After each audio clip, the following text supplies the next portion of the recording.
Sommes bien avancés quand même dans notre temps de prière, dans notre temps de carême. Alors, ce qu'il faut savoir, c'est que c'est un cheminement, et ce cheminement a pour dernier thème, dernier grand thème qui va être divisé, sinon traité en 3 sous-thèmes. Le grand thème qui commence aujourd'hui, c'est-à-dire croître dans l'onction. Juste avant de commencer et d'entrer dans ce thème avec vous, nous allons prier parce que la différence entre nous les chrétiens et les autres, c'est justement ça. C'est une prière qui est écoutée par Dieu et à laquelle Dieu répond par l'onction. Nous allons euh, prier et demander la grâce à Dieu que son onction et sa faveur descendent sur nous. Regardez, je sais que certains d'entre nous, nous avons des problèmes, et moi le premier. Et vraiment, je voudrais, pour chacun d'entre nous, et Dieu le voudrait aussi, que ce temps ne soit pas juste un bon enseignement que nous écoutons, mais un moyen d'avoir des réponses à des questions, un moyen de croître en lui, et davantage un moyen sur le plan spirituel d'être libre de l'esclavage des œuvres des ténèbres. Et donc nous allons prier un tout petit peu. Donc, si vous voulez bien, si vous voulez bien fermer les yeux un moment, on prend quelques secondes. Ferme tes yeux et peu importe ce que tu fais, arrête d'abord, arrête un peu et, et prie avec moi, simplement comme ça.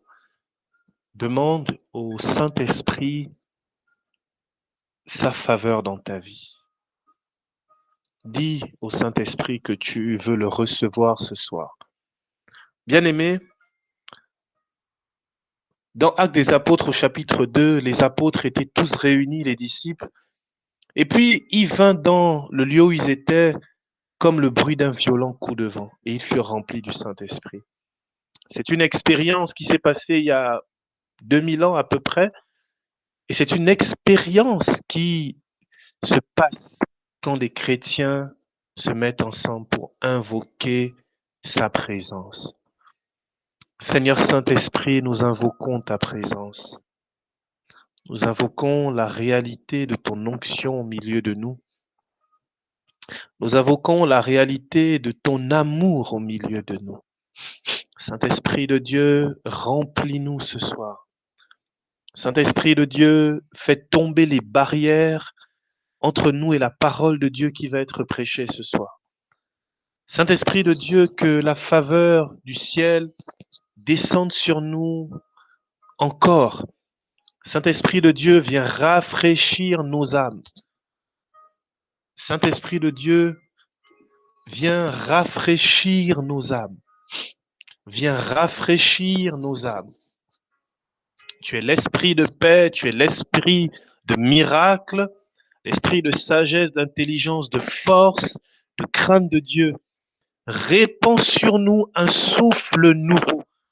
Nous qui sommes éloignés de toi, de Jésus, nous qui avons blessé le cœur de Jésus, nous qui sommes véritablement tombés dans des bassesses incroyables, nous voulons maintenant être rassasiés de ta présence, être transformés par la puissance de ton amour. Nous voulons une effusion du Saint-Esprit dans nos vies. Nous voulons que la grâce et la faveur de Dieu soient pour nous. Seigneur, fais taire maintenant tout ce qui est petite maladie qui peut empêcher d'écouter la parole de Dieu et de suivre le mouvement de ta présence, que ce soit le rhume, que ce soit les, les, les, les allergies, rhinites allergiques, la difficulté à entendre, les bourdonnements dans les oreilles, les maux de tête, les douleurs au niveau du ventre, de l'abdomen, de dos, que maintenant, Seigneur, tu puisses nous guérir, afin que toute la création et nous-mêmes, nous puissions rentrer dans celui qui est hors du temps et de l'espace, dans la présence de celui qui est véritablement le maître de l'univers et le bien-aimé de nos vies. Saint-Esprit de Dieu, tu es adoré en ce lieu, tu es élevé en ce lieu, tu es aimé en ce lieu. Nous voulons t'adorer, Nous voulons te bénir. Nous voulons glorifier le nom de Jésus. Saint-Esprit de Dieu, avec tout ce que nous sommes, nous te disons que nous t'aimons. Nous te disons que nous voulons nous relever de nos fautes, de nos péchés, de nos difficultés, de nos fragilités, de nos blessures. Nous voulons nous relever ce soir et te dire que nous avons foi encore en Jésus. Nous avons encore foi en la résurrection de Jésus. Nous avons encore foi en l'amour du Père. Nous avons foi que notre salut est en Jésus. Amen. Amen. Les joies du Christ. Amen. Ok. Alors, est-ce que le fond sonore est trop fort pour savoir si je dois le diminuer ou ça va? C'est bon, hein? Ok, très bien. Le thème d'aujourd'hui, c'est un thème difficile pour moi. Difficile parce que il s'agit ici d'un thème où il faut plus le vivre plutôt que d'en parler. C'est toujours un peu stressant de prêcher sur ou d'intervenir sur l'onction parce que si on intervient par rapport à l'onction, ça veut dire qu'il faut le démontrer. Et le stress est toujours là parce que finalement, nous le savons, et quel que soit ton orgueil, tu finis toujours par te rendre compte qu'en réalité, la gloire et la puissance ne viennent pas de toi. La gloire et la puissance viennent du Saint-Esprit.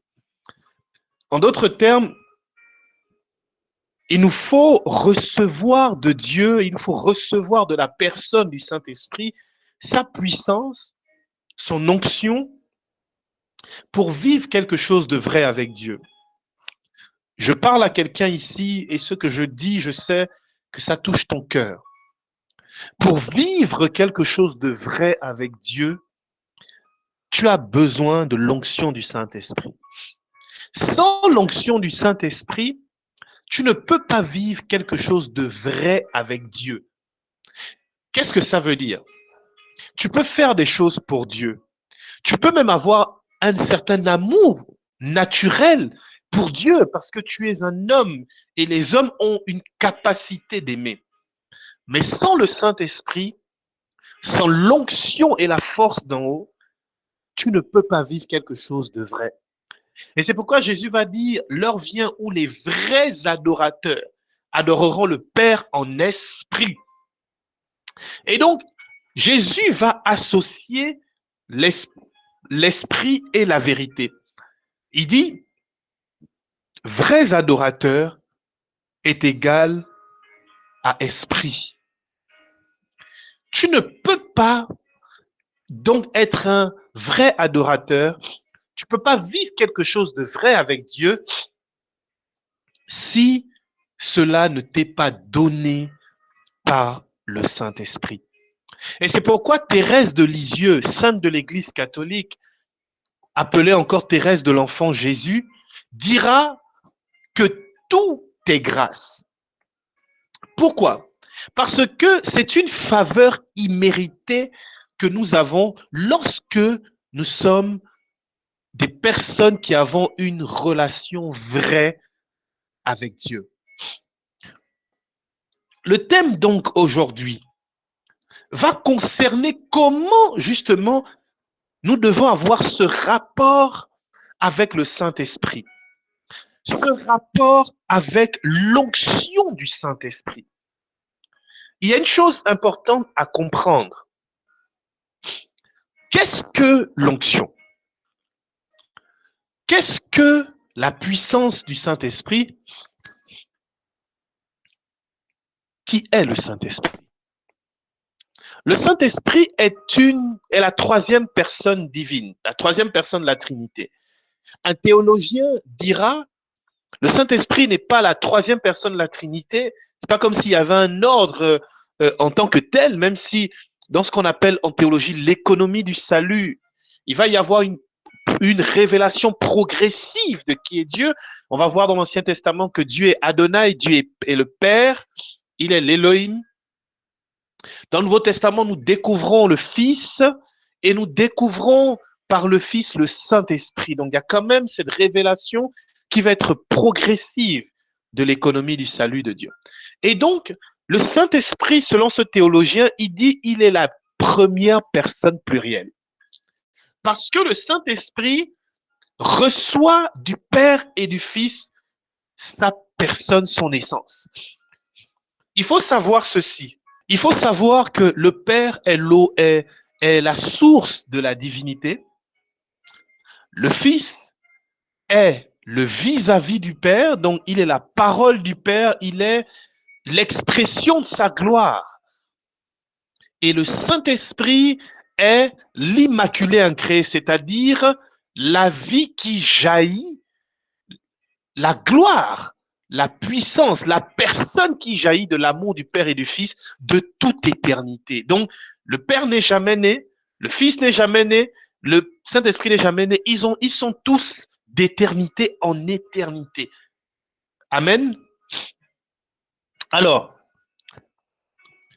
le Saint-Esprit est une personne, ce n'est pas une puissance. Et il y a des gens qui pensent, et on le voit dans certaines religions, certains courants religieux, qui disent que le Saint-Esprit est une force. Ce n'est pas vrai. Le Saint-Esprit est une personne. Le Saint-Esprit est Dieu.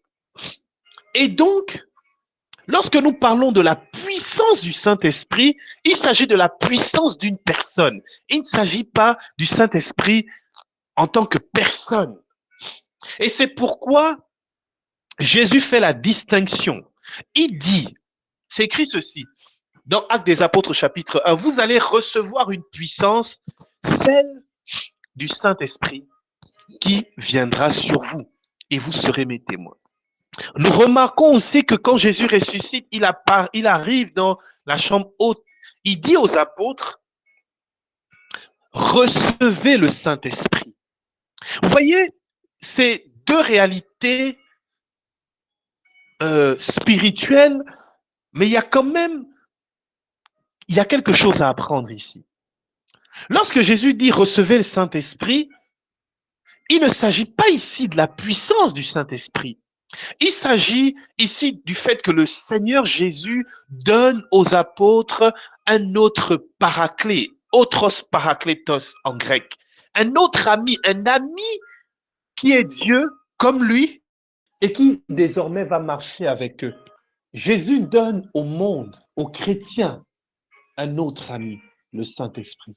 Il donne un défenseur. Il donne un enseignant. Il donne un enseignant. Mais bien aimé,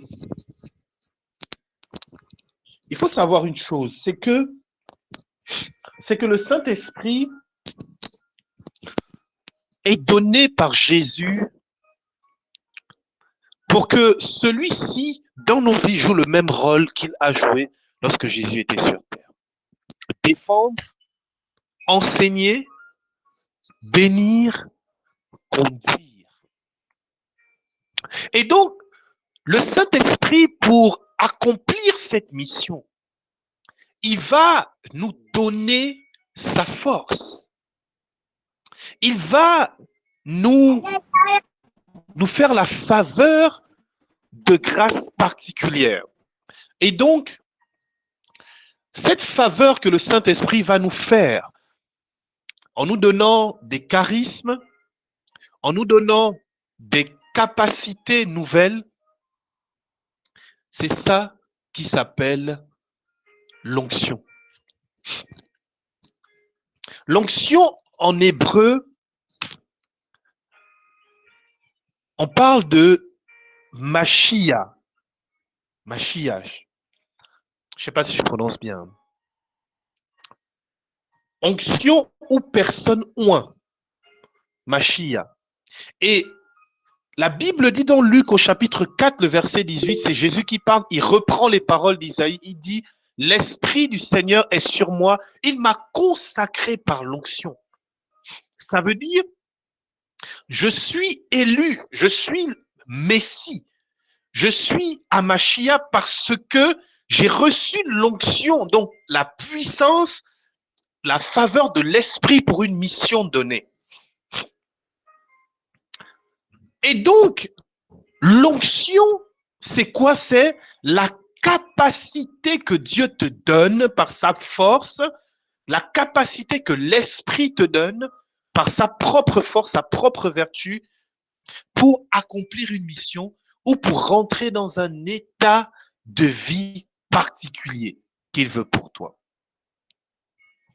Et donc, l'onction du Saint-Esprit fait de nous des personnes qualifiées par Dieu pour une œuvre ou un état de vie qui lui plaît et qui est conforme à sa volonté. Et c'est pourquoi tu peux être appelé par Dieu.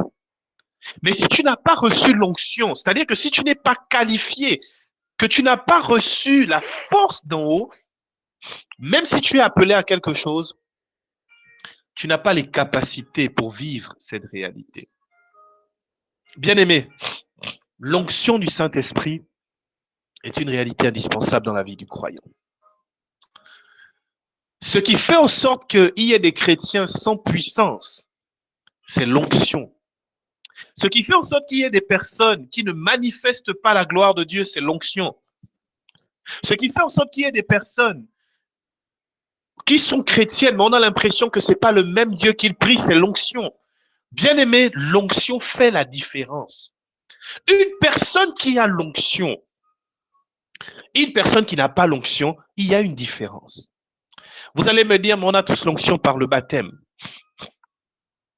Le baptême nous procure la triple onction du Christ. C'est un sacrement. Mais ici, il ne s'agit pas d'une onction qui va nous donner d'agir. C'est une onction qui vient nous donner un état de vie. L'onction du Saint-Esprit a plusieurs missions. Et la Bible dit que la parole de Dieu ne revient pas à elle sans avoir accompli l'objet de sa mission. En d'autres termes, lorsque la force du Saint-Esprit va quelque part, c'est pour une mission bien donnée. Sans l'onction, il n'y a pas de vie chrétienne authentique. Vous savez, lorsque nous sommes baptisés, et c'est important à savoir, enfin je nous le dis parce que je sais que il y a souvent des discussions par rapport à ça. Le baptême nous procure la triple onction du Christ, au sens où nous rentrons dans un état de vie. C'est-à-dire que notre état, c'est que nous sommes prophètes, nous sommes rois, nous sommes enfants de Dieu.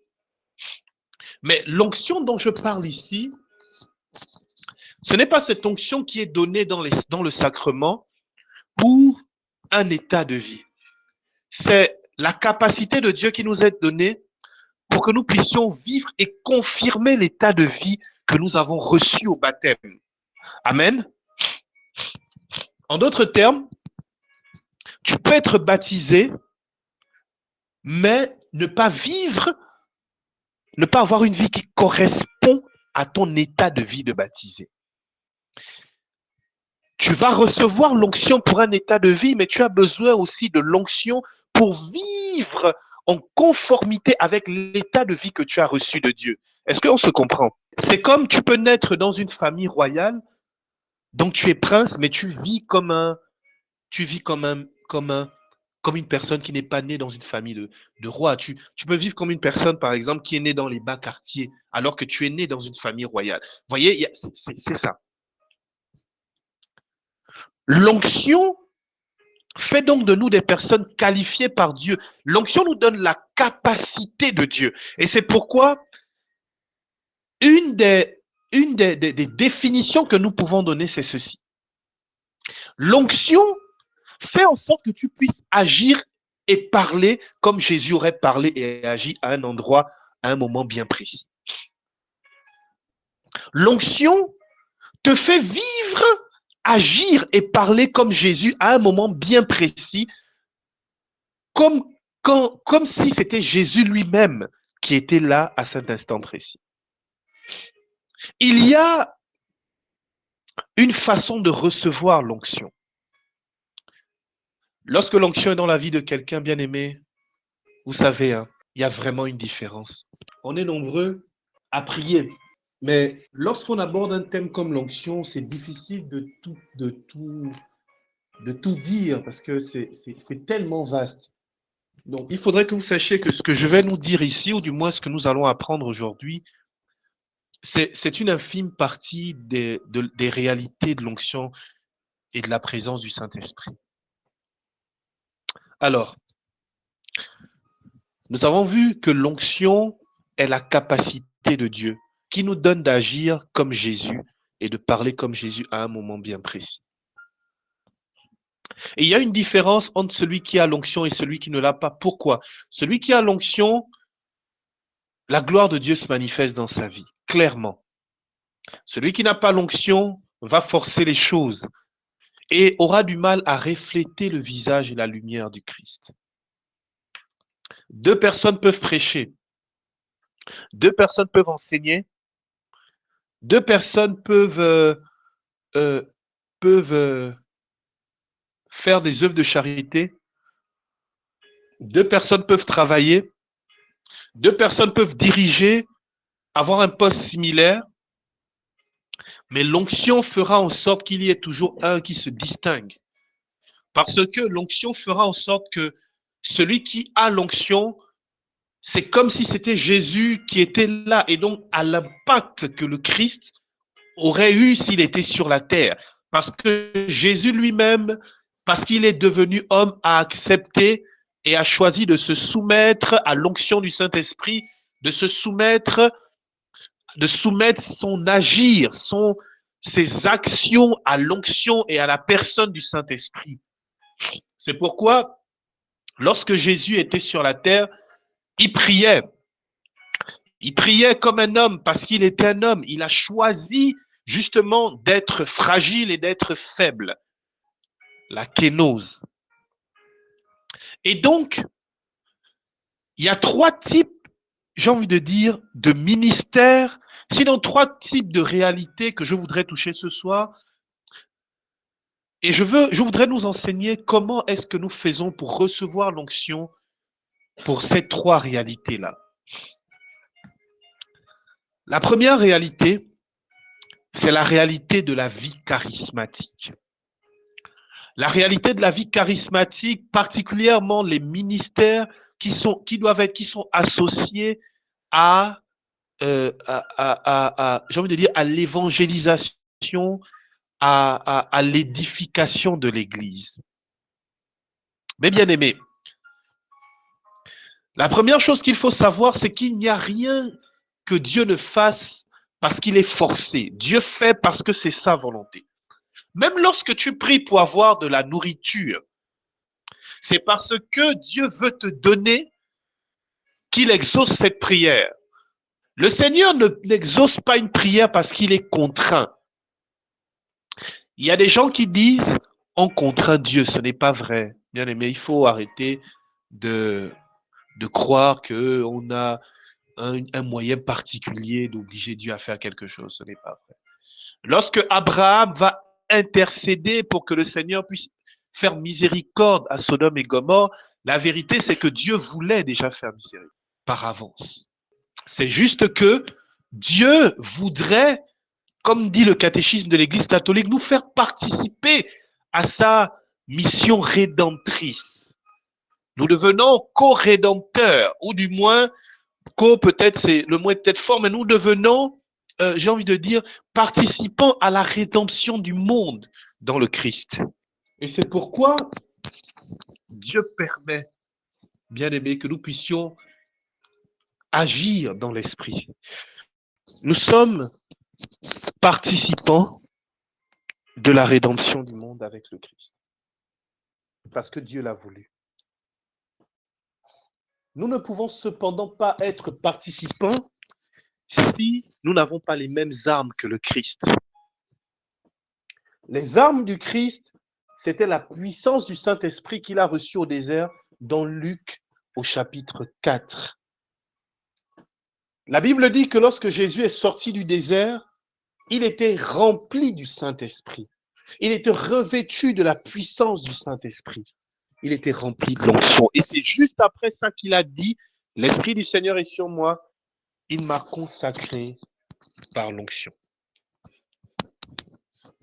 Comment recevoir l'onction? Comment on fait pour vivre la réalité du surnaturel dans notre vie naturelle? Comment est-ce qu'on fait pour que nous puissions, en ayant une vie tout à fait naturelle, faire l'expérience au quotidien de la présence effective de Jésus dans nos vies? Premièrement, pour ce qui concerne les missions charismatiques, prédication, chant, accompagnement spirituel, tout ce qui a un rapport avec la vie charismatique, nous pouvons recevoir l'onction parce que c'est le bon plaisir de Dieu de nous oindre depuis la naissance. Lorsque nous lisons Luc au chapitre 1, le verset 44, il est dit que Jean le Baptiste, dans le ventre de sa mère, va être rempli du Saint-Esprit. Il y a une onction, une force qui va venir sur lui. Il va tressaillir d'allégresse. Tressaillir, dans le Nouveau Testament, c'est le signe de la présence et de la puissance du Saint-Esprit. Les apôtres ont tressailli. La Bible dit qu'ils étaient remplis de joie. Dans Actes des Apôtres, au chapitre 2, à la Pentecôte, Jésus lui-même va tressaillir et il va dire, je vois Satan tomber du ciel comme un éclair. Voici, je vous ai donné le pouvoir. Donc, et la Bible, il est bien écrit que Jésus tressaillit du Saint-Esprit. Et donc, il y a des personnes que Dieu choisit à la naissance et qu'il remplit du Saint-Esprit à la naissance. Sachez ceci, que tu sois rempli du Saint-Esprit ou que tu reçoives une onction de Dieu pour une mission particulière à la naissance ou étant adulte, ça ne change en rien que depuis le départ, tu étais déjà appelé. Sauf qu'il y a des personnes pour qui Dieu a choisi que depuis étant petit, ils reçoivent déjà cette faveur, cette onction-là, comme Jean le Baptiste.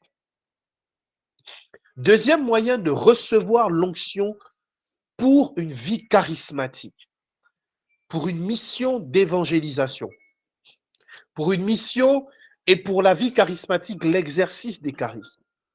Quand je parle d'exercice des charismes, il ne s'agit pas que du don des langues et la guérison. Il peut s'agir aussi du don de conseil, il s'agit du don de prophétie, il s'agit de toutes ces réalités charismatiques qui peuvent faire en sorte que on va faire l'expérience du miraculeux au quotidien. Je répète, on va faire l'expérience du miraculeux au quotidien.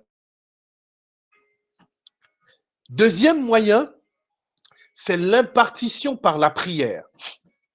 L'apôtre Paul, en parlant à son fils Timothée, dans 2 Timothée chapitre 1, le verset 6, il va lui parler de la puissance du Saint-Esprit, de la mission qu'il a reçue par l'imposition des mains. Sachez ceci, une personne qui est remplie du Saint-Esprit, une personne qui est remplie du Saint-Esprit peut vous communiquer parce que c'est la volonté de Dieu, l'onction parce que Dieu a choisi que c'est par ce canal que vous allez recevoir cette onction. Il y a des gens aujourd'hui qui donnent des paroles de connaissance. Moi, je me rappelle, il y a des années en arrière, j'avais une amie qui me disait, André, je n'aime pas marcher avec toi parce que à chaque fois que je suis à côté de toi, plus je te fréquente, plus je commence à avoir des paroles de connaissance immédiate. Moi, je ne veux pas ça. C'est quelque chose que je ne veux pas. Et donc, par imposition des mains, on peut transmettre à une personne qui, de base, c'était déjà la volonté de Dieu pour cette personne. Je répète, c'est important de le dire parce que si ce n'est pas la volonté de Dieu pour toi, tu ne recevras pas. Est-ce que vous comprenez? C'est-à-dire qu'à la base, que ce soit que tu reçoives cette grâce à la naissance ou étant adulte par l'imposition des mains d'une personne, il faut que ce soit la volonté de Dieu. Et quand c'est la volonté de Dieu, Dieu fait quoi? Il met le désir dans ton cœur. La Bible dit que c'est lui qui met en nous le désir et le faire. Cela signifie en fait que ce que Dieu veut faire dans ta vie, ce que Dieu veut te donner pour une mission, il met en toi le désir de cette mission afin que quand il te la donne, cela fasse aussi ta joie et ton bonheur. Et c'est pourquoi Jésus va dire, ma volonté, la volonté de ma nourriture, c'est de faire la volonté de celui qui m'a envoyé. En tout cas, son bon plaisir, c'était de faire la volonté du Père. Et donc, le deuxième moyen, c'est l'impartition par la prière d'un serviteur de Dieu. Frère, il y a des personnes, certains d'entre nous, qui aujourd'hui n'avons pas l'onction parce que on n'a pas saisi les occasions que Dieu a mises devant nous en permettant que nous soyons en présence de personnes qui ont l'onction pour prier pour nous. Il faut avoir, vous savez, il faut avoir l'humilité, la sagesse de comprendre que quand vous êtes en présence d'une personne qui a l'onction, demandez à cette personne de prier pour vous. Si vous en avez le désir, si vous avez le désir de servir Dieu et que vous êtes appelé à ça, demandez à ces personnes-là. Dieu donne l'onction par d'autres, par le canal de ces personnes-là aussi. Moi, je ne compte pas le nombre de personnes qui, après que j'ai prié pour elles, ont commencé à prêcher dans la puissance du Saint-Esprit. Il y en a vraiment beaucoup. Je me rappelle même, j'ai prié pour un ami un jour qui est prêtre aujourd'hui. J'ai prié pour lui pour qu'il reçoive la grâce pour faire des guérisons au nom de Jésus. Il en fait aujourd'hui parce que Dieu est passé par moi pour lui transmettre cette onction-là. Et moi qui vous parle, j'ai plusieurs fois fléchi le genou pour demander à des hommes de Dieu de prier pour moi parce que j'étais conscient de cette réalité-là. Que personne ne pense, ne croit c'est lui qui décide comment Dieu doit le toucher pour une grâce particulière. Mon frère, c'est pas toi qui décides que Dieu doit te toucher de telle manière pour une grâce particulière. Si Dieu veut que ce soit par une personne, que tu reçoives l'onction, frère, sois humble et demande à la personne qui est en face de toi de prier pour toi. Il faudrait que cette personne ait l'onction. Hein. La personne n'a pas l'onction, ce n'est pas la peine. Amen. Si tu as perdu l'onction, parce que c'est possible, il y a des gens qui rétrogradent. C'est-à-dire que tu avais une vie avec le Seigneur, à cause du péché, à cause de ta fragilité humaine, tu as décidé d'arrêter, tu as décidé tu as laissé tomber. Un des moyens de comme renouer avec l'onction du Saint-Esprit, de recevoir à nouveau cette onction fraîche, c'est de demander la prière d'une personne qui a l'onction. Le troisième moyen pour recevoir l'onction du Saint-Esprit, pour la mission de l'évangélisation et la vie charismatique, la permanence du miraculeux, c'est servir dans un ministère ou servir une personne ointe. Écoutez-moi bien. Même si un homme de Dieu ne prie pas pour moi, je peux recevoir l'onction de Dieu qui est dans sa vie parce que j'ai compris et j'ai eu la sagesse de me rendre compte que honorer une personne qui a l'onction, c'est recevoir l'onction aussi de la vie de cette personne. Écoutez-moi bien. Dans l'Ancien Testament, Élisée était le serviteur d'Élie. Géasi était le serviteur d'Élisée. Ils avaient compris que pour recevoir l'onction d'une personne, on n'a pas besoin que la personne prie pour nous. On sert la personne. Et je vais vous dire une chose qui va vous choquer peut-être. Une personne peut ne pas vouloir vous transmettre la grâce de Dieu qui est dans sa vie parce qu'elle ne vous aime pas, mais parce que vous avez honoré cette personne, Dieu prend la grâce qui est dans sa vie pour vous la donner. Est-ce que vous comprenez? Je reprends. Si toi, ma sœur, tu es à côté d'un homme de Dieu X et que cet homme de Dieu-là ne te considère pas vraiment, bon, tu es dans son entourage, il n'y a pas de problème, mais que tu es dans son ministère, que tu fais ton travail avec amour pour le service de Dieu, le fait que tu sois dans le ministère de cette personne, que tu serves avec amour et vérité, que tu t'engages là-dedans, il y a une faveur de Dieu qui descend sur toi, même si la personne n'a jamais prié pour toi. Et c'est pourquoi quelqu'un comme Benny Hinn va recevoir l'onction qui était dans la vie de Catherine Kuhlman, alors même qu'elle n'a jamais prié pour lui particulièrement. Est-ce que quelqu'un comprend ce que je dis? Amen. Et c'est pourquoi il arrive souvent même qu'il y ait des personnes, ce ne sont pas leurs enfants spirituels qui vont manifester les mêmes les grâces qui étaient dans leur vie. C'est des personnes d'ailleurs, même d'autres pays. Pourquoi? Parce que ces personnes-là ont honoré.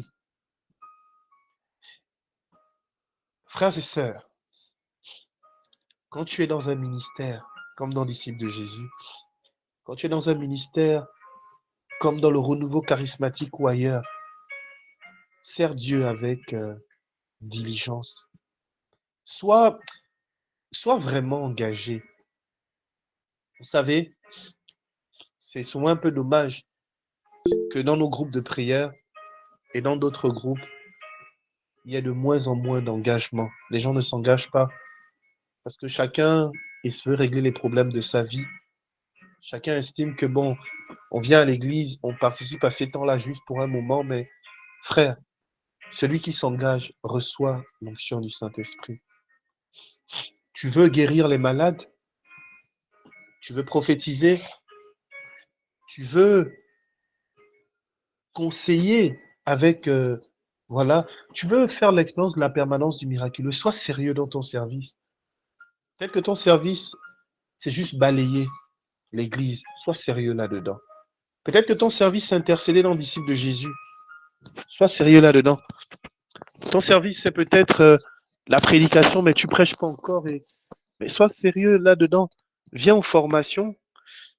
Frères et sœurs, soyons sérieux là où Dieu nous a plantés, jusqu'à ce que nous puissions croître et grandir. Amen. Amen. Il y a une deuxième réalité. L'onction du Saint-Esprit, ce n'est pas que pour les miracles de guérison. Ce n'est pas que pour la prophétie. Nous recevons l'onction pour diriger. Et je le redis, cela est conforme, doit être conforme à la volonté de Dieu pour ta vie. Ça ne sert à rien de chercher quelque chose qui n'est pas conforme à la volonté de Dieu pour ta vie. Après, il faut pouvoir discerner c'est quoi la volonté de Dieu, hein? Mais ça ne sert à rien de porter une chaussure qui n'est pas à ta pointure. Si Dieu t'a appelé à être Esther, comme la reine Esther, ça ne sert à rien de vouloir être Élie. Si Dieu t'a appelé à être Jean-Baptiste, ça ne sert à rien de vouloir être David. Beaucoup de gens se perdent parce qu'ils vont dans des choses où Dieu ne les appelle pas. Beaucoup de gens se perdent parce qu'ils vont dans des ministères, ils vont dans des lieux, dans des milieux, servir dans des choses où Dieu ne les appelle pas, des endroits qui ne sont pas leur couloir. Quel est ton couloir? Est-ce que Dieu t'appelle à prêcher? Est-ce que Dieu t'appelle à chanter? Est-ce que Dieu t'appelle à être juste chef d'entreprise? En fonction de ton couloir, marche avec Dieu dans l'onction. Parce que si tu vas dans un autre couloir, tu échoueras et tu ne porteras pas de fruits. Tu ne seras pas épanoui et Dieu ne sera même pas d'accord avec toi. Un autre couloir, c'est l'onction pour diriger. L'onction pour être chef, d'une certaine manière. L'onction pour pouvoir, pour l'administration. C'est cette onction qu'a reçue David. C'est cette onction qu'a reçue Saül. Une faveur parce que Dieu veut pour toi que tu puisses diriger selon sa volonté et selon son dessein pour un peuple, pour un groupe de personnes. Il y a des personnes que Dieu appelle à être politiciens. Moi, j'en connais. Je connais des personnes qui, en Dieu, se sont lancées dans la politique parce qu'ils ont été appelés par ça, ils ont reçu l'onction pour ça. Je répète, tu peux être appelé, mais sans l'onction, tu ne porteras pas de fruits. Toi qui as envie de faire de la politique, toi qui es appelé à faire de la politique, toi qui es appelé à être président, je ne sais pas, toi qui es appelé à être ministre, à être maire, toi qui es appelé à être chef d'entreprise, il faut que tu saches que tu as besoin de l'onction. Il y a des gens qui pensent que l'onction, c'est juste pour les charismatiques. C'est faux. Frère, Pour pouvoir, toi, être chef dans ton travail, si Dieu t'appelle à ça, il faut l'onction. Il y a des gens, ils sont dans leur travail depuis des années. Ils ne gravissent pas ils ne gravissent pas les échelons, pas parce que Dieu ne le veut pas, mais parce qu'ils n'ont pas reçu l'onction. L'onction est la capacité de Dieu. C'est une faveur de Dieu qui fait en sorte qu'une personne comme Joseph puisse quitter de la prison jusqu'au trône à côté de Pharaon. Frère, comment on reçoit l'onction pour diriger? Là, je m'adresse aux chefs d'entreprise. Je m'adresse aux chefs d'entreprise, aux gens qui se lancent dans la politique. Je m'adresse aux personnes qui ont la responsabilité de diriger d'autres personnes. Premièrement, pour recevoir cette onction, c'est par la prière d'un serviteur de Dieu. Écoute, il est écrit dans Samuel, le premier livre de Samuel au chapitre 10, le verset 1, que Samuel a prié pour Saül. Il a oint Saül et Saül a reçu l'onction pour être roi. Dès lors, Saül est devenu roi.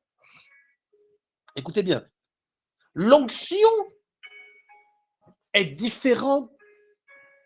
Une personne qui a l'onction pour diriger est différente d'une personne qui n'a pas l'onction. Écoutez, quand tu reçois l'onction pour diriger, Dieu active les connexions qui feront en sorte que tu puisses accéder à l'endroit où il veut que tu accèdes.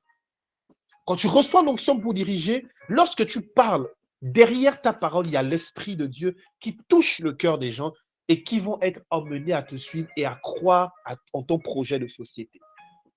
Lorsque tu as l'onction, tu n'as pas besoin de forcer les choses. Il y a comme une grâce, une faveur qui fait que les gens viennent et croient en ton projet et se mettent derrière toi. Lorsque Saül a reçu l'onction de Samuel, le peuple d'Israël a décidé de faire de Saül leur roi. Pourquoi? Parce qu'il y avait une réalité spirituelle derrière. Les autres utilisent les formules magiques, ils sacrifient des bébés, des choses comme ça. Frère, nous qui sommes chrétiens, il y a plus puissant, il y a l'onction du Saint-Esprit. L'onction du Saint-Esprit fait en sorte que quand tu arrives à un endroit où tu n'étais pas favorable, on puisse t'ouvrir la porte. Pourquoi? Parce qu'il y a cette faveur dans ta vie. Frère, l'onction du Saint-Esprit peut faire que tu deviennes une personne qui est très, très, très élevée au milieu, frères et sœurs, de personnes même qui ne craignent pas Dieu, ou du moins qui ne marchent pas avec Dieu et qui marchent avec Satan. Sachez-le. L'onction du Saint-Esprit a fait en sorte que celui qu'on appelait Balthazar dans l'Empire perse, que nous connaissons sous le nom de Daniel, était le chef des mages, le chef des conseillers.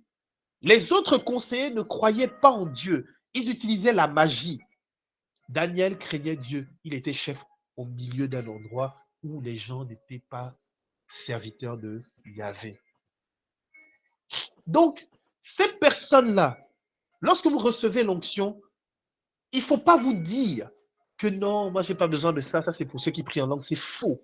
L'onction, frères et sœurs, permet aussi d'accéder à ces choses-là. Beaucoup de personnes ont raté leur carrière politique.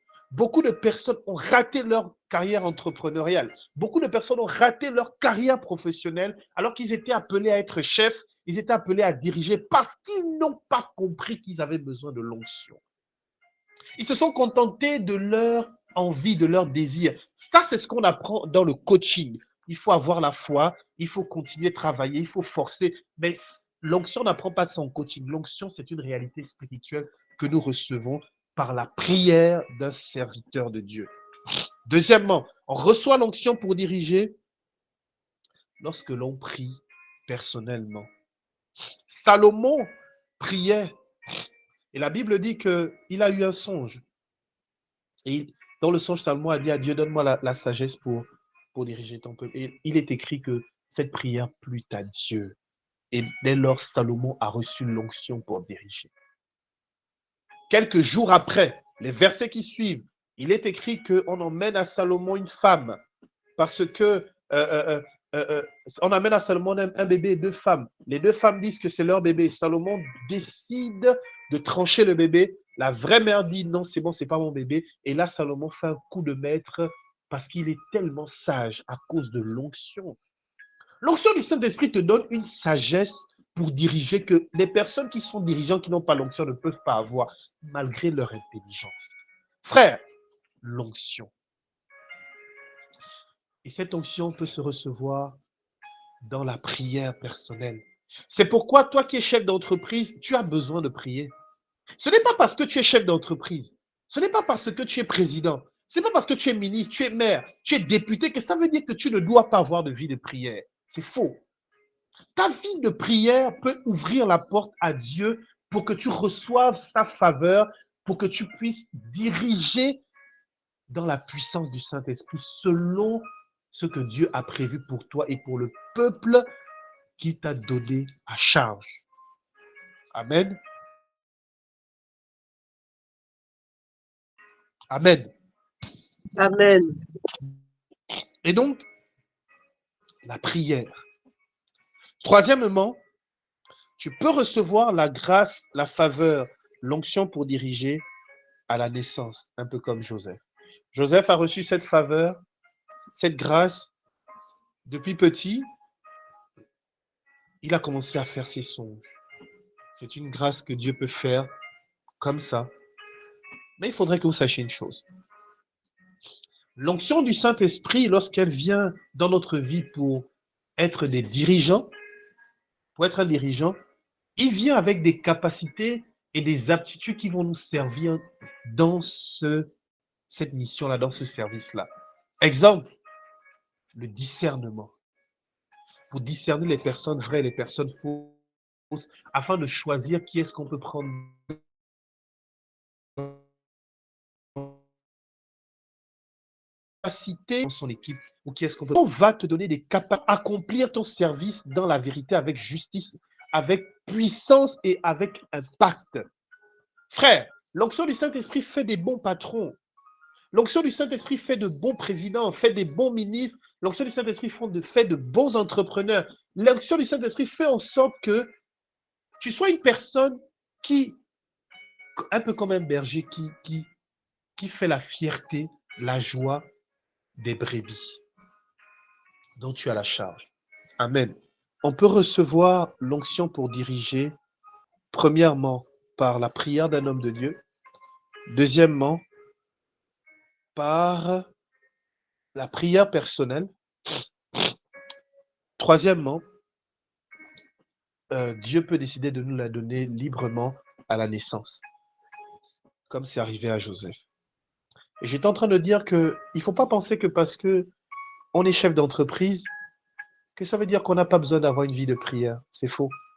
Au contraire, la vie de prière te permet d'être ouvert à l'onction du Saint-Esprit pour que dans ton entreprise, il y ait la présence de Dieu. Dieu donne la faveur de diriger. Et cette faveur de diriger vient avec des capacités qui feront en sorte que ta direction ou ta façon de diriger soit une façon de faire qui donnera une façon de faire qui donnera aux autres d'être épanouis.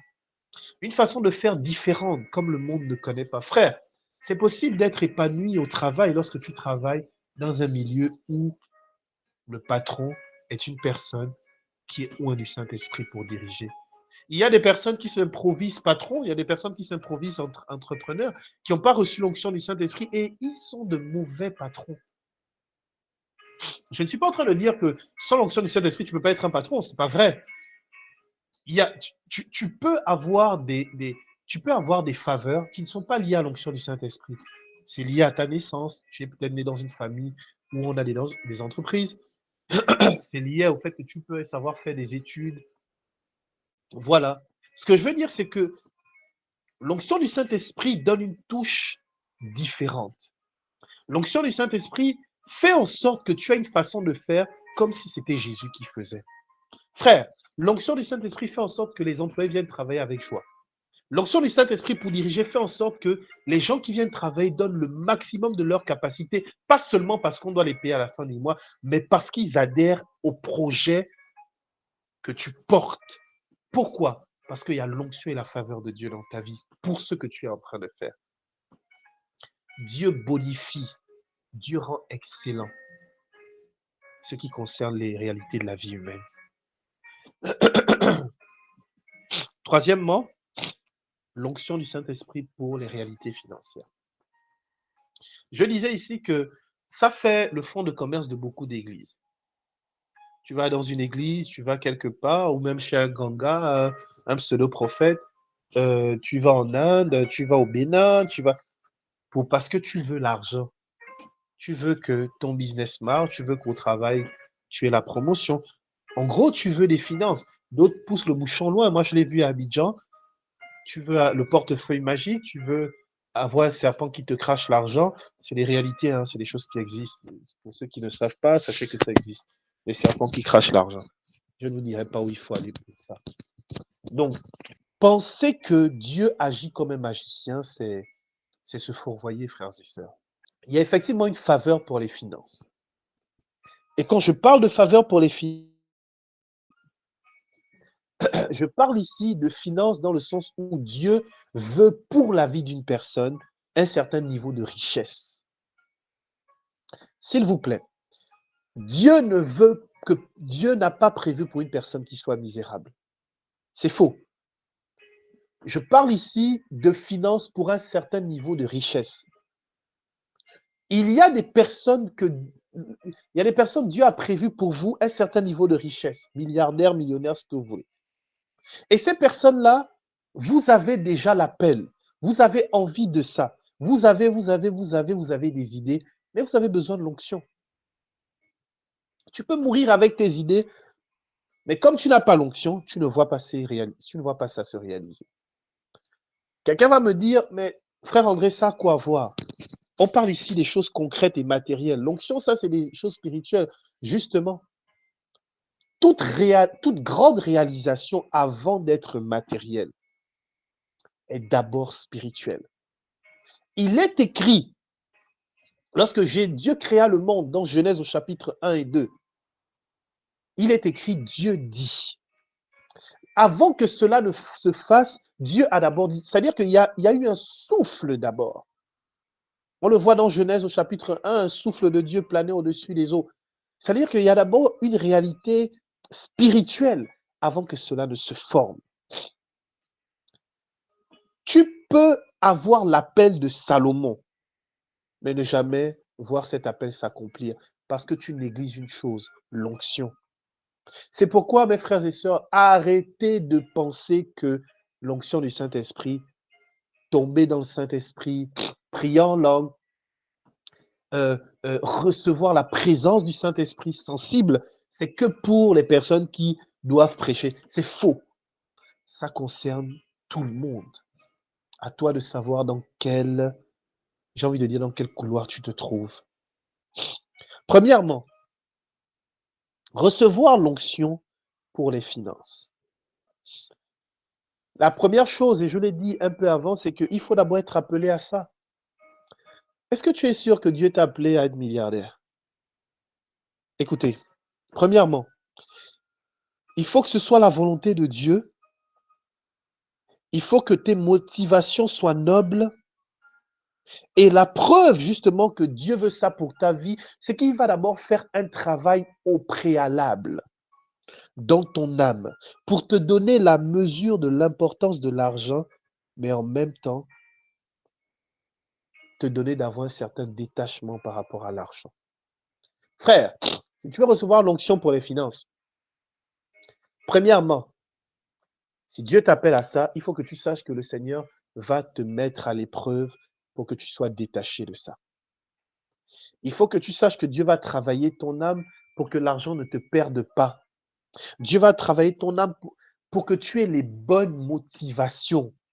Les personnes que Dieu appelle à avoir beaucoup d'argent, c'est des personnes que Dieu travaille durement parce que l'argent est un mauvais maître. Un bon serviteur, mais un mauvais maître. Il y a un démon derrière l'argent qui s'appelle mammon. Si tu ne sais pas dompter ce démon-là, l'argent va te changer et malheureusement, ça deviendra ton Dieu. Et donc, le premier moyen recevoir cette onction, c'est quoi? C'est d'accepter de pouvoir vivre et de marcher librement dans le processus que Dieu a permis pour toi. Dans ce processus-là, Dieu va te transformer. Des fois, tu vas connaître la pauvreté. Des fois, tu vas connaître le manque d'argent. Tu vas connaître un certain nombre de difficultés parce que c'est lié au fait que Dieu veuille te bénir financièrement, qu'il y ait une onction pour une grande prospérité financière dans ta vie. Il faut donc l'accepter. Parce que là-dedans, Dieu fait quoi? Dieu va te donner d'être détaché de l'argent, mais en même temps te donner une grande conscience de l'importance de l'argent pour la mission, pour bénir les gens, pour bénir ta propre vie.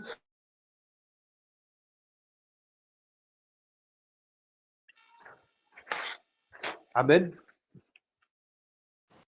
Amen. C'est pourquoi, généralement,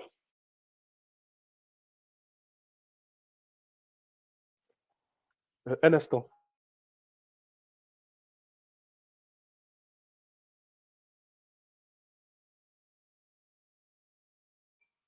Généralement, quand une personne est appelée à avoir beaucoup d'argent, parce qu'il y a cette onction pour les finances qui est dans sa vie, Dieu aura tendance à faire passer cette personne souvent par des crises financières, pour que cette personne apprenne à avoir la joie, même quand il n'a pas d'argent. Pourquoi? Parce que si tu apprends à avoir la joie, même quand tu n'as pas d'argent, ça veut dire qu'il y a un détachement qui est en train de se faire. Et l'argent ne peut plus être un maître, mais un serviteur. Frères et sœurs, pour les personnes qui sont appelées à avoir cette grâce, le Seigneur aura tendance à envoyer vers elles des gens qui ont des problèmes d'argent. C'est bizarre, hein? On a tendance à penser que quand une personne est appelée à avoir cette onction pour les finances, Dieu va emmener vers elle des gens qui ont l'argent. Généralement, ce n'est pas comme ça.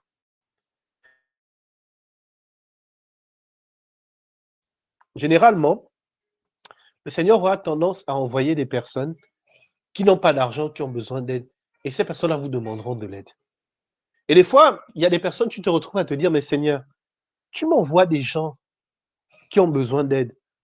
Mais moi-même, j'ai besoin d'aide. Tu m'envoies des gens qui ont besoin d'aide, mais je n'ai pas l'argent pour les aider.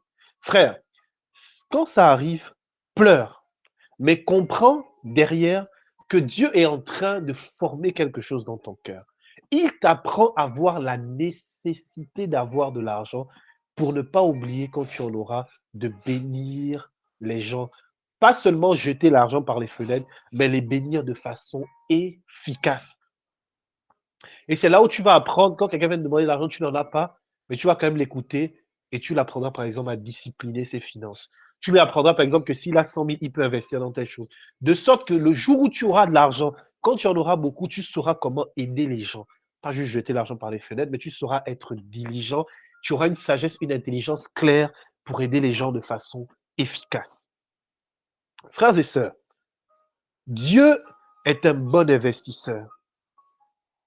Le Seigneur ne fait pas les choses bêtement. Dieu fait les choses de façon méthodique. Toi qui es appelé à avoir de l'argent, le Seigneur va d'abord travailler ton âme, travailler ton intelligence, te donner de la sagesse en permettant des épreuves, des difficultés, que les gens viennent te voir pour de l'aide alors même que tu n'as pas d'argent, t'apprendre à écouter, t'apprendre à avoir de l'intelligence, l'importance de l'argent, mais en même temps le détachement de ça, de sorte que ça ne devienne pas un Dieu pour toi. Deuxième et dernier point. Comment Dieu donne l'onction pour les finances? Jacob, la Bible dit que Jacob, tout ce qui touchait fleurissait quand il était chez Laban dans le livre de la Genèse. Frère, Jacob n'a pas fait de sacrifice. Jacob n'a rien fait de particulier, mais il avait cette onction dans ses mains. Tu peux recevoir cette faveur depuis la naissance simplement. Et là, c'est une grâce que tu n'as pas méritée. Mais sachez-le, hein, de toutes les manières, tout ce que j'ai énuméré ici, on ne le mérite pas, c'est des grâces. Gratia gratis data, ça veut dire c'est des grâces gratuitement données. C'est des faveurs gratuitement données. Nous ne méritons rien. Nous avons vu aujourd'hui comment recevoir l'onction. J'aimerais vraiment que chacun d'entre nous, de façon honnête et sérieuse, se pose la question dans quel couloir il se trouve. Frère, tu peux avoir l'onction charismatique, ou du moins tu peux être appelé pour ça. Ça ne veut pas dire que tu n'auras pas l'onction pour les autres, mais il y aura comme une réalité de l'onction qui va dominer dans un point, un couloir bien précis. C'est important de savoir exactement à quoi Dieu a appelé chacun d'entre nous. Est-ce que Dieu t'appelle à avoir cette onction des finances pour une mission bien précise? Est-ce que Dieu t'appelle à avoir cette onction pour une vie charismatique très fructueuse? Est-ce que Dieu t'appelle à avoir cette onction pour diriger? C'est important de savoir où tu te positionnes. De sorte que si tu es appelé à avoir une vie, à avoir cette onction de Dieu pour diriger, tu ne te forces pas à la vie charismatique parce que ça te perdrait du temps. Ça voudrait dire que dans un groupe ou dans l'église, ton rôle, ce n'est pas de venir prêcher d'abord. Tu peux prêcher de temps en temps, mais ton rôle, premièrement, si c'est pour diriger, c'est par exemple d'être responsable d'un groupe.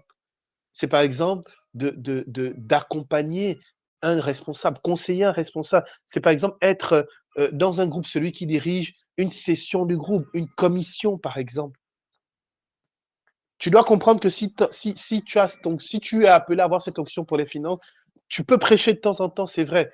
Tu peux être là pour chanter, c'est vrai.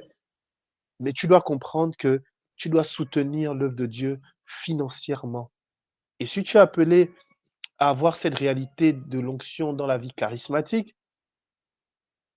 alors je ne suis pas en train de dire que celui qui a cette onction pour les finances n'a pas de vie charismatique. Non, mais je dis, il y a un point qui va forcément dominer. Si tu dois prêcher, mon frère, si tu dois être dans cette réalité de la permanence du miraculeux et c'est comme ça que Dieu t'a appelé, faut pas que le fait que tu veuilles ouvrir un business t'éloigne de ça, au point qu'en fait, tu ne serves plus Dieu dans le couloir où il t'a appelé. Il y a beaucoup de gens, et je vais finir par là au Gabon, et dans d'autres endroits, quand ils trouvent du travail, quand ils commencent à avoir de l'argent, quand Dieu les bénit dans quelque chose, ils cessent de le servir dans la vie charismatique. Ils estiment que parler en langue, c'est dérisoire, c'est pour les pauvres. Ils estiment que ça ne sert à rien de prophétiser. Frère, si celui qui prophétise ne prophétise pas, toi qui es homme d'affaires, toi qui diriges quelque part, tu n'auras pas les orientations de Dieu sur comment tu dois diriger, sur comment tu dois conduire ce que tu as à conduire. Il y a de la complémentarité. Il y a de la complémentarité. Amen. Paix, joie de Christ.